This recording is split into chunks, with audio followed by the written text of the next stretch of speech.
tonight. The gentlemen here agree. Stephen A., time to make your picks. Who you got? Well, we know that initially I picked the Golden State Warriors to win this series in 7 games. I thought that the Cleveland Cavaliers would be ultra competitive. That hasn't been the case in the first 2 games. I'm looking at a Golden State Warriors team whose fluidity with its offense is just exceptional. Their trust in one another is very, very impressive and admirable. One game, it's Leandro Barbosa and Sean Livingston coming off the bench and doing damage, along with Iguodala. Another game is Draymond Green stepping up. Actually, both games, Draymond Green has stepped up, completely reminding us that he is hell-bent on outplaying Kevin Love and others. Defensively, it's not just them manning up. They're helping on defense. They're collapsing on LeBron James. The speed and the quickness with which they're able to get from the interior out to the perimeter to defend shooters, rendering a Channing Frye helpless to the point where Tyronn Lue won't even play him more than 3 minutes, rendering J.R. Smith helpless to the point where he could play 69 minutes and still only attempt 9 shots when he's accustomed to shooting 9 shots before he gets out of the parking lot, for crying out loud, and having only made 3 field goals this series. My feelings are transitioning. I hope that I'm wrong, because we all know that I would love for LeBron James to win the chip, even though that's not going to happen this year. I think it's inevitable that he's going to go 2-5 because I just think Golden State is too good. But even with his heroics, which I anticipate will arrive tonight, it's one of those things where I've got to see it to believe it when it comes to Cleveland beating this team.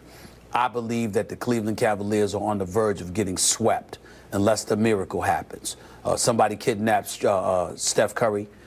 Somebody sits there and does something to the food of Draymond Green where he's not healthy.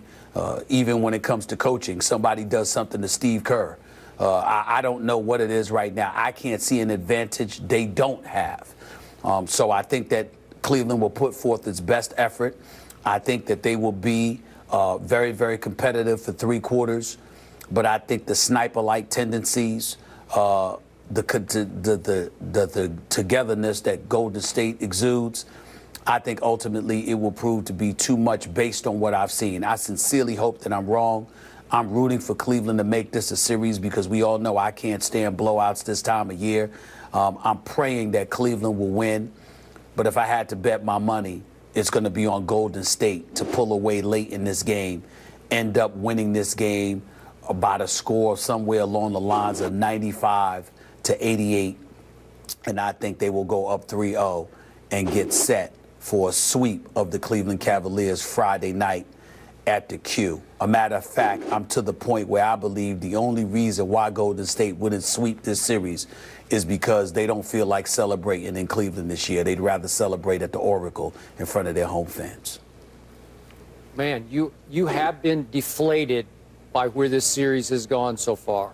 Yes, I have. And you just have little to no faith left in the Cleveland Cavaliers, even at home, in a Game 3 that they won a year ago at home, thanks to LeBron leading the way with 40 points, 12 rebounds, and 8 assists. Right now, that's where my emotions lie. I believe the Cavaliers will win tonight. I believe LeBron James will set the early tone and everyone else will fall into place and into line and feed off LeBron's early intensity. If he comes out and plays like he means it, I believe all the role players will begin to play and make shots like they mean it. In this horrendous advantage, bench advantage that Golden State has will flip. And all of a sudden, the 85 points to 40 points advantage that Golden State's bench had at home will flip around. I'm not saying that it'll be 85 to 40 in favor of Cleveland's bench in games 3 and 4, but I think J.R. Smith will get going. I think Channing Frye will drop 3 or 4 threes tonight because that's the way it happens in NBA Finals. Role players play roles at home much more than they play on the road. And Mr. Smith, may I please take exception to one thing you said earlier in the show, where you said that basically Golden State has come right out and taken over those games in 1 and 2 and basically snatched hearts early on. More so too. Okay. Yeah. But I look at what happened. Seriously. both those first quarters, I thought Golden State was shaky. I thought it was hit and miss, higher turnovers, a little bit out of sync, out of whack, feeling a little bit of pressure.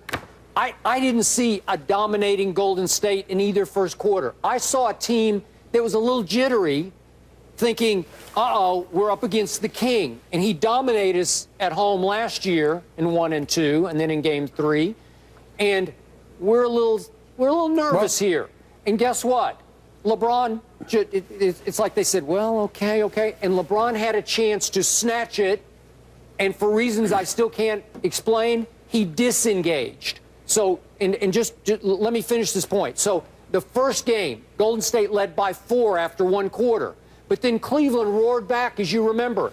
And as late as a minute 27 seconds left in the third quarter at Oracle in game 1, just this year, Cleveland was ahead by a point. So don't tell me it was a knockout blowout from the start, because it wasn't. And then, as you know, in game 2, even though it got out of hand, after 1 quarter in game 2 at Oracle, Cleveland led by a point. So I'm just trying to say, they didn't look to me completely overmatched from the start in those games. Well, what I'm talking about was primarily game 2, and I'm talking about primarily the first half. You are right about game 1 and how they took the lead in the third quarter and made things interesting. But I'm talking about when Golden State amps it up and they just play their way, Cleveland doesn't seem to be able to match these guys. And I'm shocked by it because I expected more. Skip Bayless, when you look at the Cleveland Cavaliers, one of the things that Coach Doug Collins reminded me of, did you know what Cleveland's most effective lineup was last series against the Toronto Raptors? It had LeBron with Iman Shumpert and Richard Jefferson in the lineup with Channing Frye. Okay? And I think it was Kyrie, if I remember correctly. I'm not sure. But I know the 3 guys that were on the floor with LeBron was Iman Shumpert, Richard Jefferson, and Channing Frye. The second most potent lineup was Channing Frye with Kevin Love. I'm saying to you, I'm looking at a Golden State Warriors team that is in their face. No one's getting open shots. And that's what's shocking me.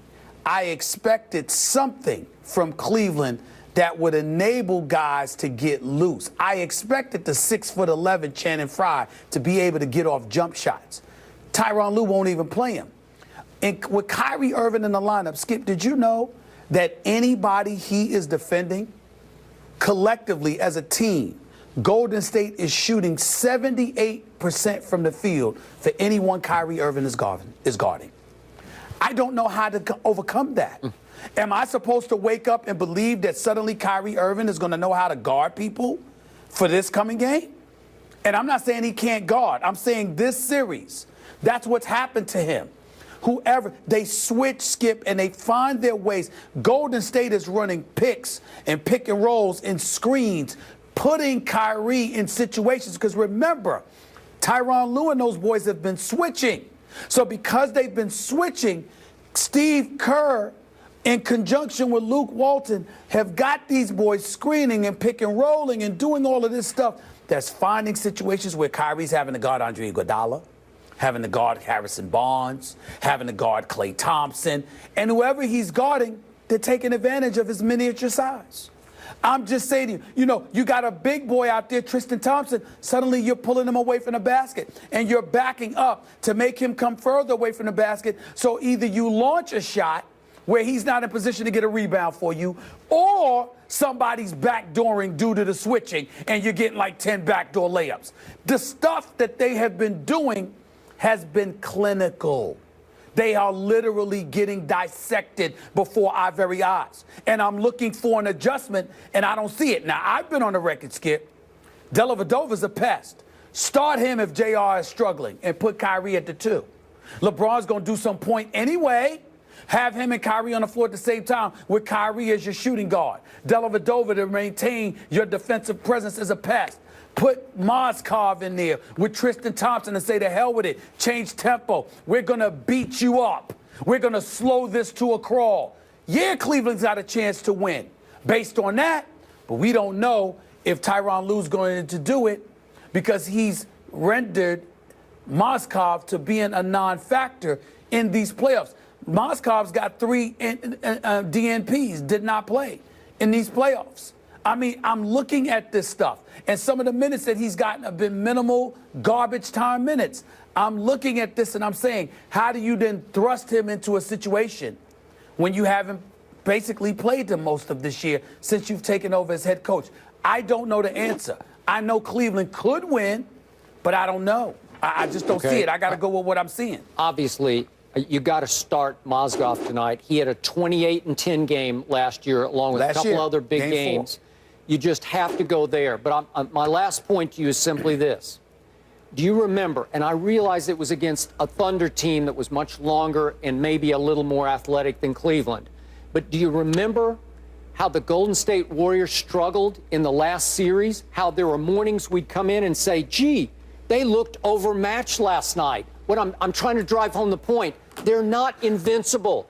They're not unbeatable. I know the matchups are different now, but LeBron James has greatness about him, and if he sets an early tone attacking, he'll discombobulate their defense. But it was against a team that could shoot, Skip.